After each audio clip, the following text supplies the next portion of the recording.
all right. Welcome to another exciting episode of Good Day Paris. That's right, yeah. I didn't trip running in, and you thought I was going to trip, but I didn't. I made it smooth sailing all the way in. Ran around the studio 3 or 4 times and had to get the blood pumping. We got the AC in here kicking today, so it's a little bit chilly. But hey, today's the day after Halloween, and I know that everybody had trick-or-treaters come to their house.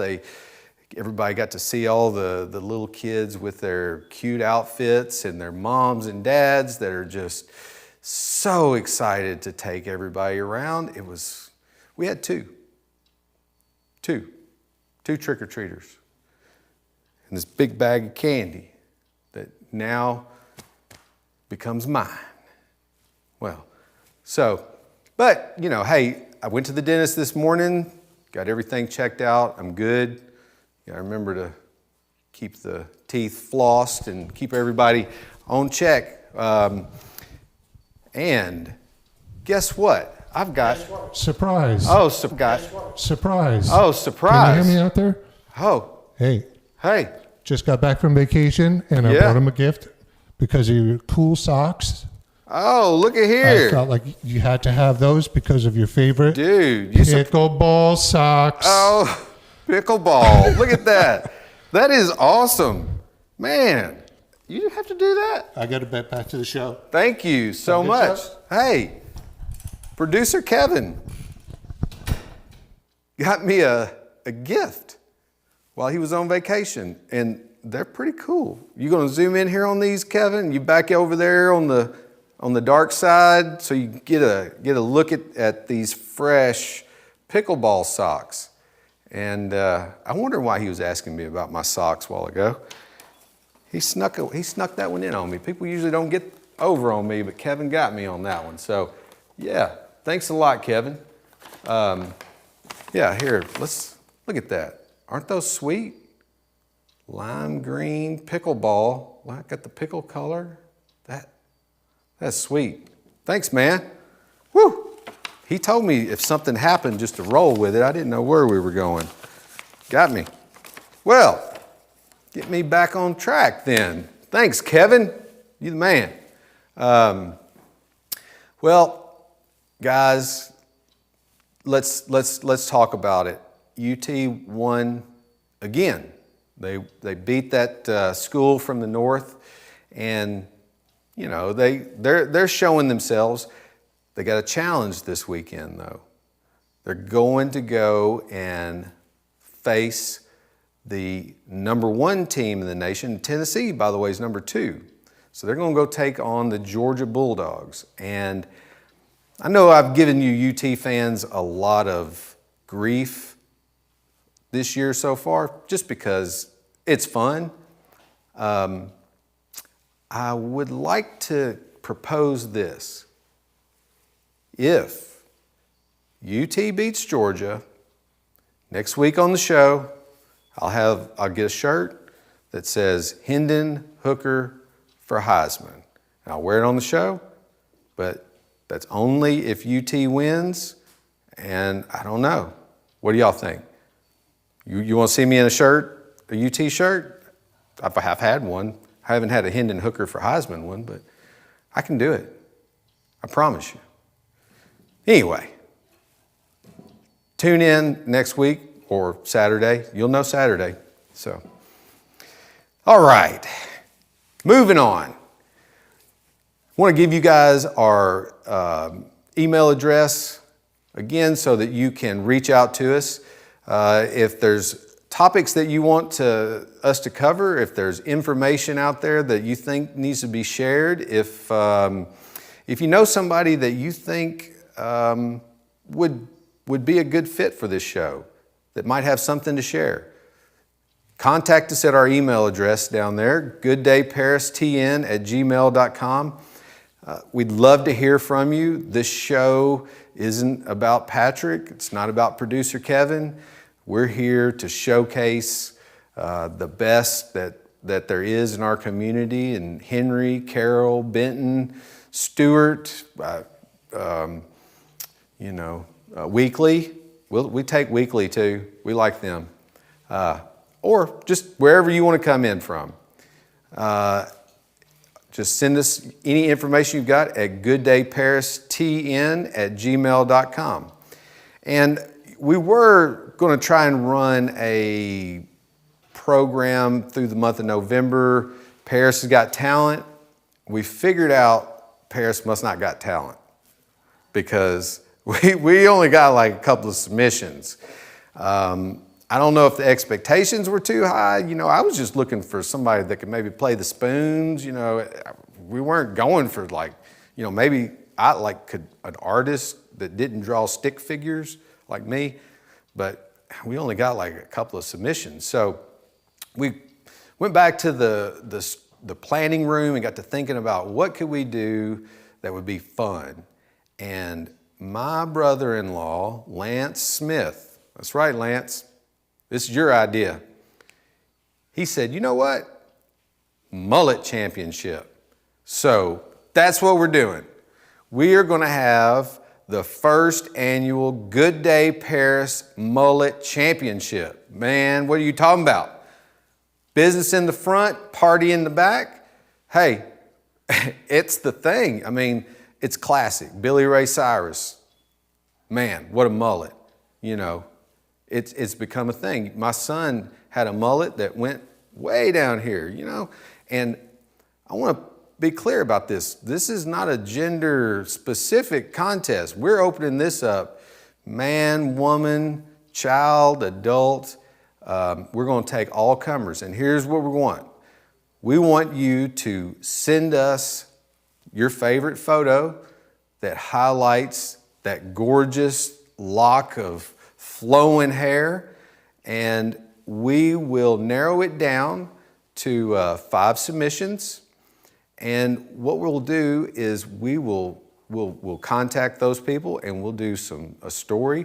We'll bring you in, and then we'll have a panel set up to judge the champion. And here's what the winner gets. You listening? The winner is going to be in next year's Fish Fry Parade as representing Good Day Paris as the first annual mullet champion. Hey, I'm telling you, I can't even, I get all nervous and shaking just thinking about it. We're going to get a convertible. We're going to set you up on the back and have that long, gorgeous mane just flowing around, and you can wave at everybody. Yep, and just be the champion, reign for a year, and maybe you can come back, get it 2 times in a row. I don't know. But, hey, no age restriction, no gender restriction. Let's see them. I think it's going to be good. So, with that, I'd like for you guys to just be sure to send the submissions to gooddayparistn@gmail.com. Any submissions. Also, want to remind you that myparistv.com is our landing page for all of the media that Kill Media puts out. You can go to myparistv.com and find the link to any of our previous programs, any of our other episodes, and you can contact us there. All of our contact information is available at myparistv.com. All right, so we got a great show. We've got some great guests. My first guest of the evening is a good friend of mine. He's one of the sharpest guys that I know, and I'm looking forward to hearing from him on a very interesting subject, something that has been talked about a lot. It's progressed over the decades, and that's solar power, solar energy. So let me introduce to you all Mr. Nick Fields, the VP of Project Development at Solar Fields. Hey, Nick. Yeah, good to see you, buddy. Good to see you, man. Yeah, come on in, have a seat. Appreciate you having me out. Yeah. It's always good to get together with you. It is. Look at these sweet socks that I got. You know what? I was eyeballing them off from the corner. They're fantastic. They are. I got my 901 representing Memphis socks on down strong. here. That's strong. That group is going hard. It is. Let me show my cappuccino coffee socks going on. So, well, look. Yeah, there's the socks looking good there. I usually don't get surprised, Nick, but he got me on that. And I didn't bring you a thing. And then when I heard about the mullet competition, I knew I was out of the loop. So I know. I hate it. I would have. You probably could rock a good mullet, don't you think? I don't know. Not going to be too much party here in the front. No. I may have it all in the back, but Yeah. I don't want to go down that road of mullet competition. So Yeah, man, I'm glad to have you on the show. We had done a show some time back where we talked about electricity and how it gets from the dam, through you the had a good network. conversation with Terry Wimberly. Yeah, had Terry Wimberly with BPU on, and we had a little bit of a discussion about solar and its place in our electric grid, and had a lot of interest come up from that. A lot of, I'd say, people that had misconceptions of solar. I'm certain. And when you had reached out to me about coming on, I thought, yes, somebody that actually, not that Terry doesn't know solar, but that's not his thing, but have somebody that's No, in the field. Terry knows very much about solar, just from a different aspect. Right. So tell me a little bit, and tell everybody a little bit about you and Solar Fields and how that came about. And Well, there's so much to tell. It's a whole nother show. yeah, I believe that. And you know a lot of it, so it's a whole nother thing. I got in solar in late 2014, and through a different path and a lot of different ways, and it was an amazing journey, and it was not an easy journey. And I worked for other people, and in 2018. It was just time to do my own thing with the right people, if you will, and nothing wrong with anybody else involved in solar. But it was a complicated industry that was growing fast and hard to keep up with. Right. And definitely, it's changed dramatically over the last decade. That's right, and in fact, Tennessee is considered a solar irrelevant state. A lot of people don't realize this. It is. So solar irrelevant. We're considered solar irrelevant, which means we have such a small amount of interconnected solar that it really doesn't even matter. Is that because we don't get as much sun as the rest of the world? No, absolutely not. In fact, along the Mississippi River in West Tennessee, we get amazing solar hours, and really through the whole state. But we can compete along the Mississippi River with portions of Arizona. And I don't want to get too crazy on this because I'm not prepared to spit out those statistics. But that's not why I got in. That's not why I stayed the course when it wasn't easy to stay the course. I knew it was the right thing. I knew deep down there was more to it.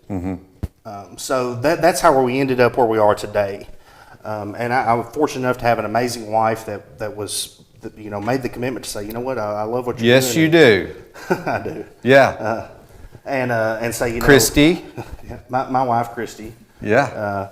Who's taught, in the community for 20 some odd years and loves teaching. But it was just, we were just doing a different thing, and it was time to. You saw the opportunity. I saw the opportunity way back when people thought I was crazy. But they still don't think you're crazy? You know what?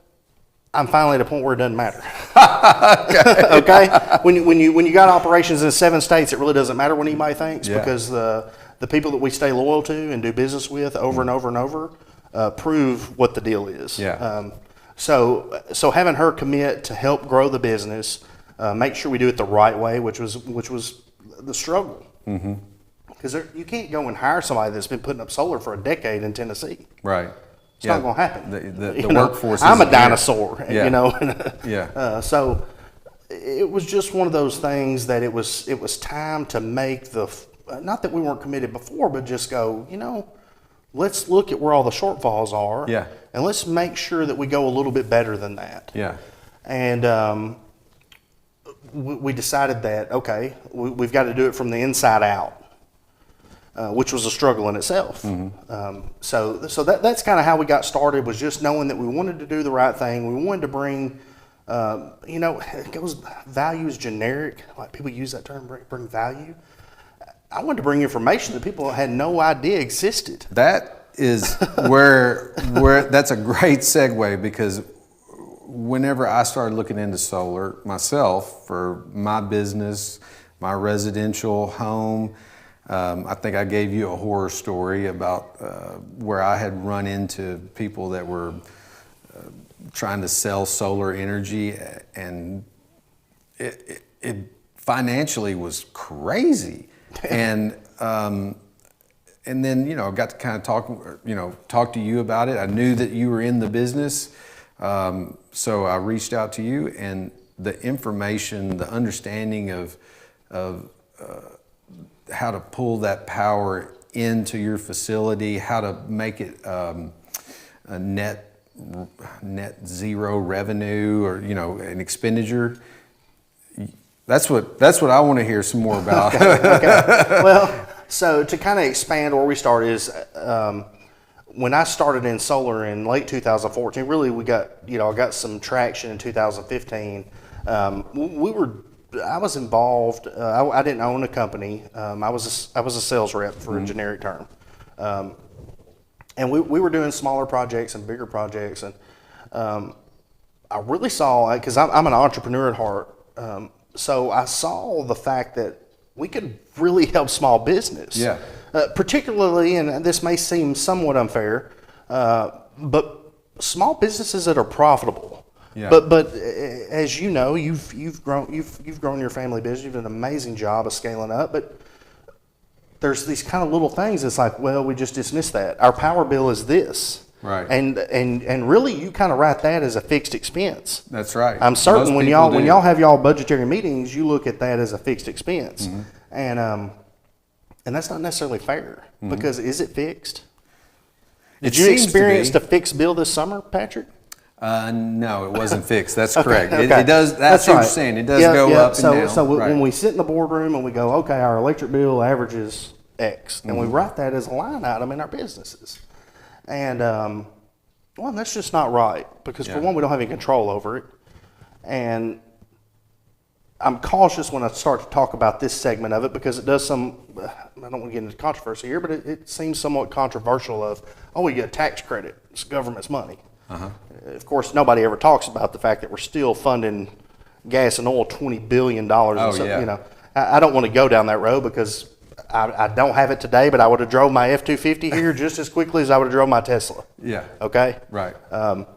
So I don't want to go down that road, because that's not what this is about. Right. This is about how can we help you fix cost inside your business that you're already doing. And when I said profitable earlier, it's because there are some tax credits that help when you're profitable. Yeah. So let's just talk about that then. Let's talk about it from a basic standpoint first, about what is solar, how solar power, how is it captured, and what's give us some, like, an equivalency of what generating solar power would be, to, I don't know, some other form of power, like how many kilowatts it generates. And if we do it in comparison to other energy, I don't think that's fair. And here's why I don't, because I don't believe in only solar. Okay. Well, this is probably going to shock a lot of people. I don't want us to have only solar. I would never have only solar. That is. I don't believe in that. Yeah, that's I odd. don't only have a Tesla. Yeah. I don't only have a 3/4 ton truck. You know what I'm saying?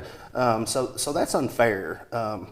I think distributed generation and that what that is that's different forms of power from different locations that feed into the same grid that we all use. Okay. You know, you can be using to exit your house today in Whitlock, and you know, my wife and I've got a new house in Paris, and our power come from here. It's not the same thing. Okay. Yeah. We need a little bit of all of it. Yeah. Some diversity in That's our right. power. You know, so after the 9/11 attacks, I'm not going to get too far into this, but we determined that we needed grid hardening, and that we realized that our infrastructure was very Grid centralized. hardening meaning like beefing up our electric Well, power not only that, source? not only the sources, but the infrastructure, the whole Okay. thing. But then they determined that, you know what, distributed generation is a powerful force if we were to have a natural disaster or a terrorist attack, or however you want to look at it. And what distributed generation is, and it's I use this term because it's actually a TVA program that's in place right now. Okay. And what distributed generation is, it means we get a little power from here, a little power from there. We pull it in and we do what's necessary with it to help the community. With enough of those kind of helping feed into the system. Yeah. To help, offset and supply. Yeah, unfortunately, we spent so many years, from the World War II era of we generate power here, it goes to here, and then there. And unfortunately, if there was one minor incident here, it would shut down a lot of power. So are you saying that I heard something there, and I want to come in on that because I think I understood the reason why we are so attached to the way that we receive our power is only because that's the way we've been doing it since World War II? I want to be cautious about that because specifically in a community like we have, where we have a BPU that's fantastic, we've got fantastic linemen, I love BPU power. I have a love-hate with TVA, and it's not just because of solar. I have businesses that are tied to Kentucky Lake, and they manage all that. And TVA is kind of one of those things. It's a quasi-government. I'm not going to go too far down that rabbit hole, but BPU gets their power from TVA and disperses it to us, and BPU does a fantastic job, as most every other local power company does. With that said, if we have a major disaster, would you not love for your home to be a place that your neighbors could come to in the meantime to charge phones, run through the shower, do some things like that? Wait a minute. Stan Dunnigan, are you watching? Because he said that you bring your neighbors to your house and everything. You don't shoot them. No, I'm just kidding, Stan. Well, Patrick, I know you're community minded, and I know some of the conversations that we've had about solar and particularly potential projects for yourself. But I know good and well that if the grid went down for an ice storm or whatever, and you had solar with backup, and that backup could come from a lot of places. It could be battery, it could be generator, it could be a pair of the both, because it all pairs well together. It's kind of what I'm getting at. We're not looking at one thing here. Exactly. That the Smiths will be more than welcome to come over and charge their phones and bring some vegetables over and you'll cook them for them while they shower. Yeah, exactly. So that's kind of where we talk about generated power, distributed generation. And it's not one size fits all. It's not, I don't want them to stop, producing power from, that's not the deal. So the argument about solar that I hear a lot is, there's all these times or these reasons why the solar isn't collecting, for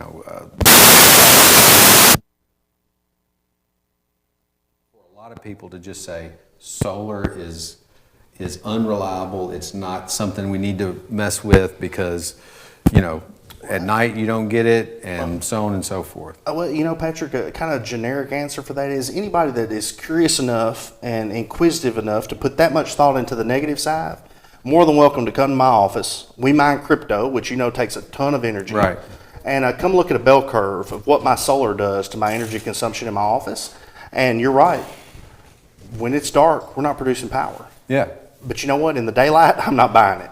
And that's pretty sweet. Yeah. So, and in the daylight is probably when you're maybe running a little bit more. Well, and I'm just using the crypto Yeah. as an example. You know, we have solar in every kind of industry you could think of. I've got grain dealers, tractor dealerships, FBI building, you know, a lot of stuff. But the reality is you're going to consume energy. Yeah. The sun's going to rise or we're in trouble anyways. So when we look at an overall production schedule, we can produce energy ourselves pretty cheap. Now, are we going to come in here, and this is kind of where it gets nasty, you know, because of other entity. I'm not going to come take care of your light bill, Patrick. BPU is the best backup power on the planet. Right. It's kind of how I look at it. Yeah. Those guys are fantastic. But if you don't have to buy from them from the middle of the day, it's pretty sweet. Right. And when you look at the return on investment for the things you do for yourself, the math adds up. And that's really what it comes down to, is making the best financial decision for your family or your business. And those scenarios are different. Give us, if you can, an example of how a solar installation would work in terms of offsetting your power consumption. Well, I don't know if I said this earlier. I probably should have if I hadn't, because I know we ran through a lot real fast. I get excited when we talk about some of these things. I know you're passionate about you know this. That I get switched up, but there's a lot of information in here that I want to. We would have to basically take over your show for a little while, but so here's the deal with solar.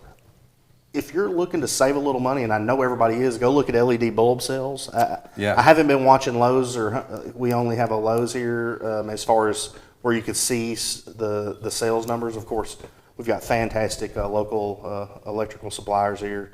But when you look at their sales, it proves that people want to cut their light bill down.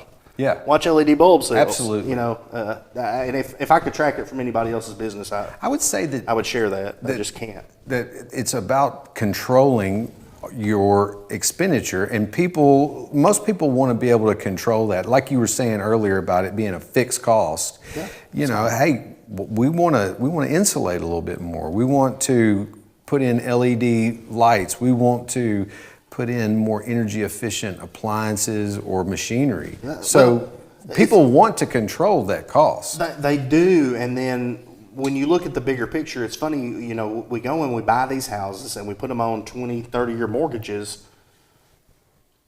Do you have a plan for your power consumption over that 20 or 30 years? Yeah. And because it's going to, so TVA right? has, so up until what happened this year, with the fuel surcharge, and there's also a wholesale cost that jumped in April. But TVA has inflated rates 2.2% a year. That's fantastic when you look at overall inflation. Yeah. Utility inflation has actually stayed below the inflation rate of the dollar. It's been a tough time this year. Yeah. In April, our wholesale contracts, and what wholesale is, TVA calls them the deferred cost. So basically what that means for our, especially our commercial clients, and we're putting in our own solar farm. So all these numbers carry over. They were paying 3.6 cents a kilowatt hour for excess production. Now they're paying 5 cents. So that's about do the math in my head, about 29% inflation rate on wholesale prices that have to catch up to us somewhere down the road. So, now this is not BPU. TVA or Gibson County or Carroll County or whoever, TVA does their thing and says you do this. Right. So this is BPU or Carroll County raise my rates. Right. Gibson Electric. They have to pass. They're distributors. Right. They're distributors. They have guidelines. So in April, TVA raised our wholesale rates about 29%. Now, what they did not do is raise your fixed kilowatt hour rate. Now, this summer we went through a surcharge. Right. Fuel surcharge. You talked to Terry about it. Yeah, you talked to Terry about it. You and I had a conversation about it. You did the math, and because it was through peak. So although the rate looked like 30 some odd percent, because it was only during peak, I think you calculate about 22% increase. Yeah. man, what do you do for a business that my power bill's been $1,000 a month and now it's, it's 20% higher? Absolutely. Where does that money come from? How do we fix that? Again, it goes back to these fixed costs that aren't necessarily fixed. So with solar, what we look at is when we do a solar project, we do what's called levelized energy cost, LEC. Levelized energy cost. That's right. And what that is, we look at the lifetime of the system, how much energy we're going to produce. We look at today's rate. We pull that back and say, okay, right now you're buying power for 10.8 cents a kilowatt hour. Mm-hmm. We can produce it for your house for 7, or for your business 2. Right. And what we take into effect for that, when people hear these numbers, that don't even make any sense. Well, for a business, we're going to depreciate the asset. Yeah. The 30% federal tax credit is going to carry over, whether it's your business or your home. So there's a 30% tax credit. There's a 30% federal tax credit, and it's 2 different credits, whether it's a business or a home, but it's still 30%. On a new installation. That's right. Okay, at either home or business. That's right, Patrick. And that comes from through the federal government. It's a federal tax credit. And it's an incentive, basically, or am I wrong about that, to incentivize people to look towards alternative energy sources? I'm cautious with incentive because we have child tax credits that nobody seems to bat an eye at. Gotcha. And we're not being incentivized to produce children. If you're trying to buy food for one right now, it wouldn't make any sense. Tax credit would never add up. You don't have to be an economist or a mathematician or accountant to figure that out. Good point. I'm going to be cautious about how I say that. Okay. But nevertheless, there's a back end benefit on your tax. There is. There's also, when we look at nonprofits, it's a 10% internal rate of return. Wow. And nobody's doing that on their 401k right now, or for any period of time for that matter. So you're spending the money anyways. Maybe we should just talk about how you're spending it. Yeah. And if we could maybe, cut your power bill down a little bit and divert those funds to an asset that's, tied to your property, probably worth looking at. An asset that will provide you power in the event that you don't get power through your normal distribution system. Well, to an extent. Now, a lot of what we do is just straight grid-tied power. Okay. So when we get into battery backup, it's kind of like, I look at that as like insurance. Okay. My forte is commercial. Yeah. So I'll be cautious.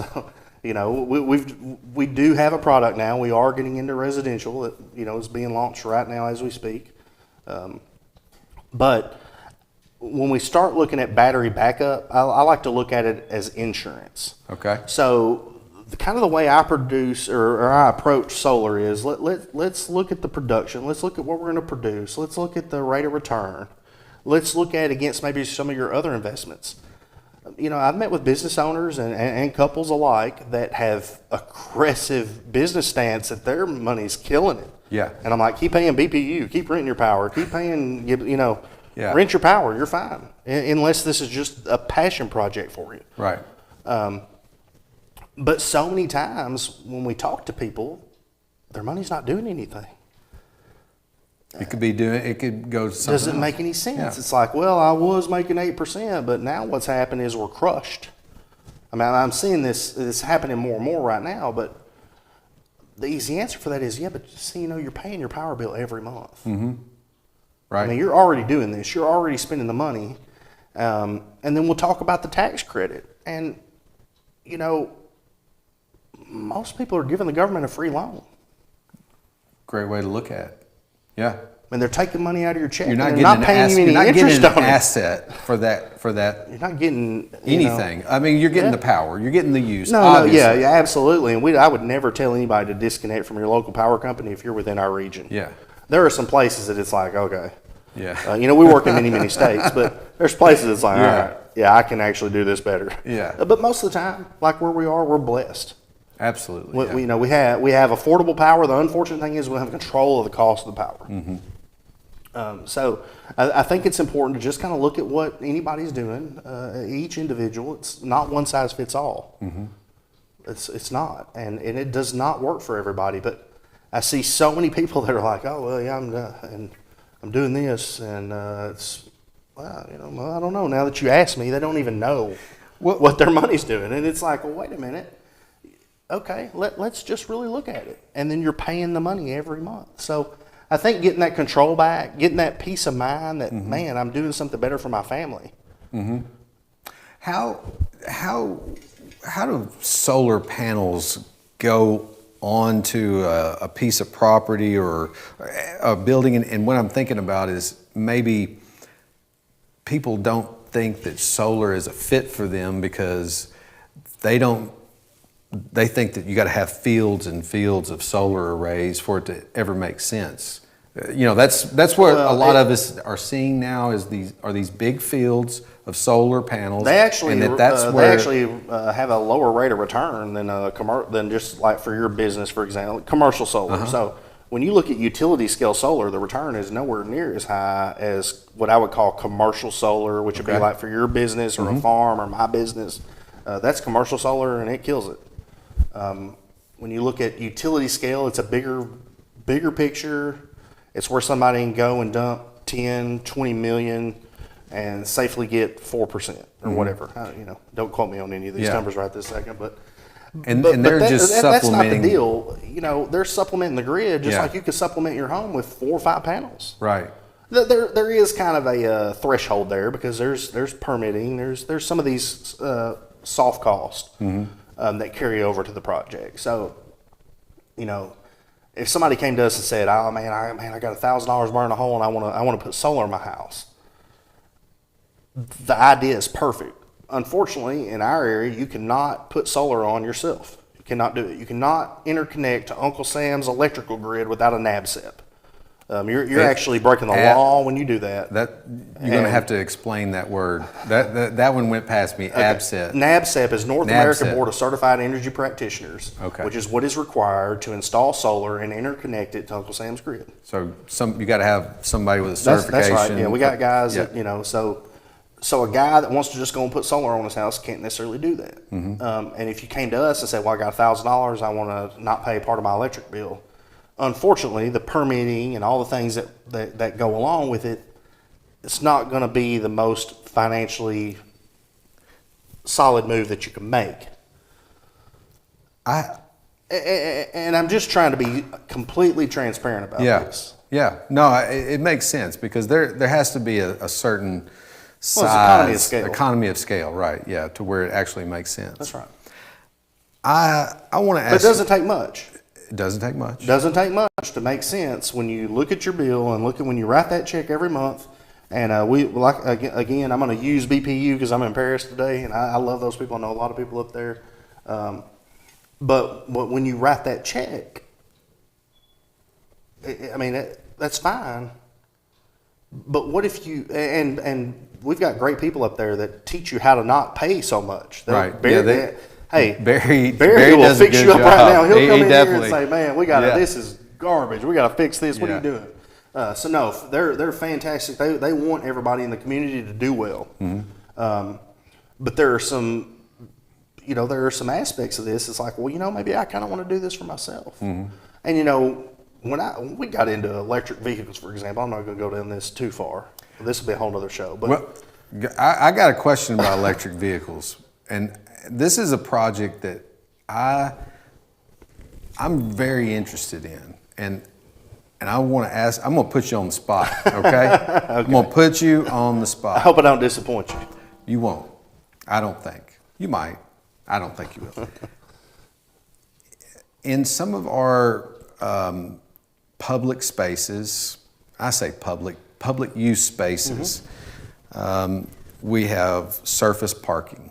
And I have, after talking with you, have thought about these EV charging stations. And one of the things that you had mentioned to me at one time was that putting the solar panels up, and they serve a dual purpose. They can act as a shady spot to park under, and now you're collecting energy that potentially could act as